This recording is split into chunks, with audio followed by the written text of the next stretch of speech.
औज़ बिल्लाहि मिनश शैतानिर रजीम बिस्मिल्लाहिर्रहमानिर्रहीम अस्सलाम वालेकुम वेलकम टू मेरे घर के ज़ायके। आज मैं आपके लिए बहुत मज़ेदार सीख कबाब कढ़ाई की रेसिपी लेकर आई हूँ। रेसिपी तो चलते हैं। मैंने चॉपर के अंदर धनिया, पुदीना, प्याज और कुछ मसाले जो ऐड कर दिए हैं, जिसमें है नमक, लाल मिर्च, ज़ीरा, धनिया पाउडर, कुटी हुई लाल मिर्चें और साथ ही हम इसके अंदर आधा किलो बोनलेस चिकन ऐड कर देंगे। हमने इसको चॉपर में अच्छे से चॉप कर लेना है ताकि इसका फाइन पेस्ट बन जाए। साथ ही इसमें अदरक लहसुन का पेस्ट भी ऐड कर देंगे। बस मैंने इसको चॉप कर लिया, सब यकजा हो जाए। अब इसको शेप दे लेंगे सीख कबाब की और मैं इनको फ्राई पैन में फ्राई कर लूँगी। जैसे इन पे हल्का सा गोल्डन कलर आ जाए, आप इन्हें निकालते जाएँ। बस ऐसा-ऐसा मैंने ये सारे कबाबों को तल लिया है।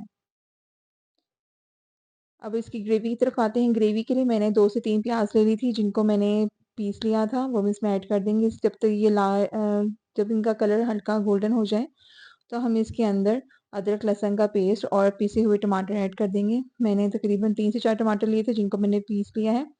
अब इसमें कुछ मसाले जाएँगे, जिसमें है नमक, लाल मिर्च, हल्दी पाउडर, धनिया पाउडर, ज़ीरा, गरम मसाला पिसा हुआ, ये सब इसमें ऐड हो जाएगा और कसूरी मेथी।